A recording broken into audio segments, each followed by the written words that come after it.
an artist manager, I would advise you not to be too um, dominating, especially in the creative angle of the artist career. Try not to get involved in their creativity. Just allow them to do their thing, and then stay on the business aspect. A lot of managers have problems when they now want to tell the artist what to do, forgetting they're not labels. As an artist manager, you're not a label. So there's a boundary, there's a limit to how you can actually tell your artist what to do and what not to do. Welcome to Fyaahstarr TV. I'm Mama C, and today we are joined by Tega, a filmmaker, an artist manager, and actor from Nigeria, and also a scriptwriter. You're very busy. Yeah, very busy. I have a lot of things doing, Where the money is, that's where I'm at, Where the money is, that's where you're at. Yeah. How's 2021 been? Well, it's been promising, compared to last year. Last year we had a lot of ups and downs, we learned a lot of things. Things are really, really tough, but now things are getting better. Yeah, there's hope again that we can push on from where we stopped last year. How long have you been in the entertainment industry? Well, with the filmmaking aspect, I've been here for like 4 years. For the music industry, just a year. So I'm a newbie in the music industry. But for the filmmaking industry, I've got a little bit of an experience, And out of all your projects, which are you most passionate about? My filmmaking. Yeah. I love acting and directing, most particularly. Scriptwriting is just by the way, So filmmaking is what I'm really passionate about. Is it hard being in the entertainment industry in Africa? No, it's not hard because Africans are really art inclined. So you get to have a lot of people to encourage you on the way. So it's not hard at all. Yeah. And who has encouraged you and been an inspiration for you? My family. Yeah, because I have people in my family who are also into filmmaking and music. And so they teach me the ropes, They encourage me, tell me to push on, and tell me when to get better. So my family's been my main encouragement so far. And how do you feel about movies like Coming to America, where they have American actors playing African roles? Well, I think representation of Africans in American films they're getting better. There's still a lot to be done, Americans still feel they can play those roles better than we can do. But looking at Coming to America Part 2, the second installment, we saw more Africans being involved, Mm-hmm. So I think it's getting better by the day, Yeah, it was a brilliant film. Did you love it? Is that what? Did you love the film Coming to America too? Yeah, I did, because to be honest, I'm a little bit selfish there. Seeing a Nigerian making a cameo appearance, something for us. Yeah. So I loved it. Do you think the mainstream media should do more to expose African talent in the industry? Yeah, of course, and most particularly, stereotyping is a problem, and I think it should be reduced. The perception of Africans in Western movies should change. We shouldn't be seen as savage people and local people not being developed. That stereotypical look is a problem. But I think by today, black filmmakers are coming up and bringing up better context and representing Africa in a better light. If you look at the likes of the films of Black Panther, it showed Africa could really be a place to be developed. I think it's getting better. Yeah, that's all I have to say. And what was your opinion of the Black Panther movie in Wakanda? That was groundbreaking for us. Most of the actors were black. It was something we hadn't seen before. And every actor, regardless of if they were Americans or not, they portrayed the African culture properly. Those elements we always talk about, our own culture, our beliefs, our way of life. Do you think Wakanda is a real place? Of course, we know it's not a real place, yeah, but it could be a real place, you know. It's a real place for a lot of growing African kids. That's where we want Africa to be. We want to see an Africa where everyone wants to go to. An Africa that it's iconic. An Africa that people struggle to get there. You know, that's what we want to see. And Wakanda is a real place, you know, for emerging African talents, emerging African people. Wakanda is a real place. That's our dream. Exactly. And what is the social climate like in Nigeria at the moment? Well, Nigeria is a very strange place, you know, because things are not really flowing like we want it to be. Things are not really going on like we want it to be. So I think it's a little bit tough here. The climate is tough, you know. You say that you're God's son in your IG bio. Yeah. How is that related to you as in your spiritual reflection on your work? Okay, you know, I'm a Christian. You know, I was raised a Christian. You know, I have very strong beliefs in God. You know, so saying I'm God's son, you know, my life has been testimony how God works. You know, the times when things are not going the way I should, I really want them to go, and then things just change. You know, for me, I believe God comes in for me, and He changes things to suit me. You know, so those are my beliefs. You know. And do you combine that with the social climate of Nigeria to sort of have your work create a certain dialogue or push forward a certain message? My works, you know, some of my works, most especially in the filmmaking aspects, you know, I incorporate my beliefs into it. Not too much in your face, yeah, but of course you see elements of it, elements of my belief in my works, yeah. So it's part and parcel of my life. So it reflects in everything I do. And would you say there's been like a specific moment where you felt the presence of, do you say God, or how do you refer to your higher power? Sorry, I didn't get that. How do you refer to? Do you say God or do you say Abba Father? Is there a specific way that you refer to the Most High? Oh, okay. About that, there are a whole lot of ways I refer to God. You know, I call him God. I can say Father. I see him as my friend. So I refer to him in different ways. Do you believe Jesus is God? Yeah, I do. Of course, I do. There are times when I've actually prayed to Jesus, and I've seen things work out for me. You know, so it strengthens my belief in Jesus Christ as God's Son or as God. You know, we believe in the Trinity. So and that's part of me. Has there been a specific experience that you've had where you have felt God's presence? Yeah, of course, of course. There are times when I've been really, really sick, and then it's like this is the end, you know. And then I just pray, and there's that comfort, and you know, in my own family, you know, we don't actually take drugs, you know. Just when you're sick and you just go to the pharmacy or you go to the hospital and you want to take drugs readily, we believe in prayers, and over time I've seen those prayers work out, you know. So you've seen miracles. Would you class them as miracles? Yeah, I've seen miracles happen. You know, not just stories, but I've seen miracles happen myself. Could you explain one? Like I've seen really, really severe cases being changed, you know, just by prayers. Yeah. Actually, some sound like fairy tales, but I've seen them with my own eyes, so I believe in Jesus Christ. Yeah, tell us one of your miracle stories. Might sound very far-fetched, but there was this one occasion where a woman she was told in the hospital that she didn't have a womb. And then a couple of years later, she gave birth to triplets. So that's very unexplainable. Someone who was told they didn't have a womb, so how did you conceive, you know? So that was something. It strengthened my belief when I saw that with my own eyes. So do you go to church? A lot of them, a whole lot of them. Do you go to a church or do you just worship at home? Obviously, everyone's worshiping. You go to church.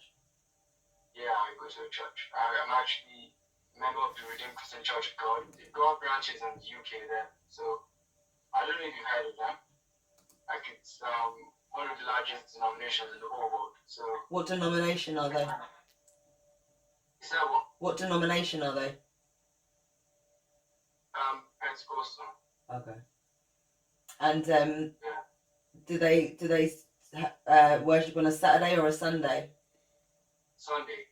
Yeah. Do you believe Sunday that's the service. true Sabbath? Do you think there is a That's true Sabbath? I don't really know about Sabbath, but I tend not to look into it. I just believe any time is appropriate to worship God, so it doesn't really matter what day of the week. So coming out of the spiritual world and back into the real world where you're now trying to create an empire, is it demanding being an artist manager?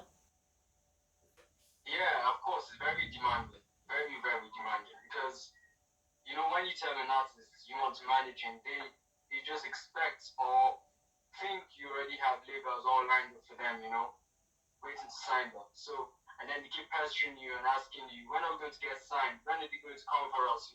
Are you doing enough? Are you not doing what you told us you're going to do? So it's very demanding. Working with humans can be very draining.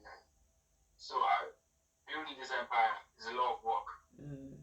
And do you have any tips for people who are managing artists on how to sort of create boundaries in your working relationships? Yeah. As an artist manager, I advise you not to be too dominating, especially in the creative angle of the artist career. Try not to get involved in their creativity. Just allow them to do their thing, and then stay on the business aspect. A lot of managers have problems when they now want to tell the artist what to do, forgetting they're not labels. As an artist manager, you're not a label. So there's a boundary, there's a limit to how you can actually tell your artist what to do and what not to do. So that's what artist managers need to know about managing artists. Just face the business aspects of getting collaborations with them, tours, meetings and interviews and the rest, and leave them to do their music the way they want to do it. If you're not ready to manage them, if you do not like how they do their music, then you approach them and tell them you cannot manage them because there's a disparity. But aside that, just stay on business aspects. And do you vice versa have any tips for artists looking for a management? Well, artists looking for management. I think the only thing I'll tell artists is just reach out to those managers you know about. Reach out to them, try to talk to them, try to get in touch with them, and then of course make sure the contents are good. Nobody's going to manage someone who doesn't have anything proper to offer. So to be a waste of time for the manager. The manager has to see that what he's representing is something everyone wants, something that can actually garner a large fan base. So that's what I'll tell an artist. Just focus on your work and then reach out to people out there. And with people looking to go into the music industry, how much time do you think that they should dedicate to that in a week with everything else that is required of human beings in general in society? In a week? Yeah, how much time should they dedicate to their craft? That's a very tricky question because there's actually no standard as to. I've seen people who actually dedicate most of the time to music, and then some very little time. So I don't really know time frame I'll give someone in a week. Let's say 3 days in a week. Yeah, that should be okay. So you get to do other things. Depends on what you're doing. If you're mostly into music, then I'd say almost the whole week should be dedicated to music. Yeah. And then what should they be doing to break themselves into the industry as well, so that they're not just relying on their manager? Or should they just be relying on their manager? What's the case? Yeah, of course, creating content. We have a lot of platforms now. Instagram is one very important one. Just create content, do covers of other musics, and then put them out there. Reach out to labels yourself. There's no one says you can't reach out to labels because you have a manager. You can refer them to your manager, but then do your thing. Make sure there's consistency. Everyone sees that you're good at what you do. If you rely on your manager to get things done for you and you relax, then there's going to be a problem because people wouldn't really know how good you are. Just a few works out there, they wouldn't be able to grade you. But when you see a lot of things coming up day after day, you see your works coming up, and they see you a consistent person, of course, you'll get a large following. Over time, your fan base will get built. So I think that's what artists should do. That's some really good advice there. Thank you so much for that. And what are your plans now for 2021? What projects do you have coming up? Projects coming up. I've actually started. I really want to be involved in this Black identity. I really want Africans to imbibe their culture, reflecting ourselves out there instead of taking everything we see. A lot of Africans are losing their identity now.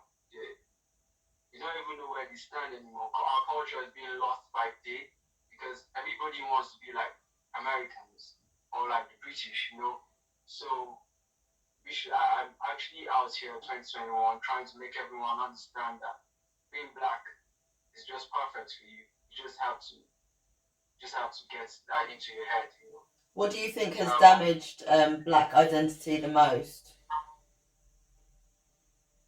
Well, a lot of things have damaged it. I'd say what the media gives us, they tend to tell us that the Western world is better. All the ratings, Africa is third world place, Africa is this, Africa is that, it gets into the heads of Africans, and they think these people must be right, they've done research, and so we are behind. And so we should adopt what they're giving to us and leave ours. That's what spoils the identity of the blacks. They run out there. Everyone runs out of Africa, thinking Africa is a dying place and the Western world is a greener pasture. I think if everyone understands that Africa can be like the Western world, then things will get better. Thank you so much for your wise words and your wisdom. I think that's going to be really helpful to our listeners who are trying to make it in the world. Thank you. Is there anything in particular you'd like to promote, or a song, or a script, or an acting piece that you've got on YouTube maybe that you'd like to share? Yeah. There's a song I just dropped. My brand, I don't sing, but I got artists to do this one song. So it's called Black. It's part of the project of portraying Africans as who we really are, and then trying to discriminate all the races, that blacks have been facing over time, So that's the song that's out now. I think it was released on Monday. So can you give us a little sample of that? Can you give us a sample? I don't think so. I can't do this stuff.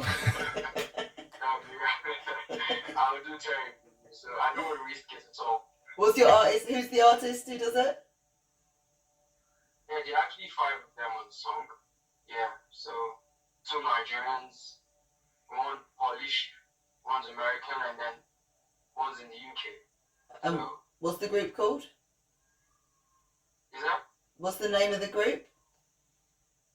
It's not a group, I just got them from different places, Okay. Yeah. It's like a collaboration that you've put together. Yeah, exactly. They're all solo artists. Should we make up a name for them now? What should we name? Should we let's make up a name for them? They don't even know. It'd be like a surprise. I'm really bad at giving names right now, so... Would you say they are? Where are they from?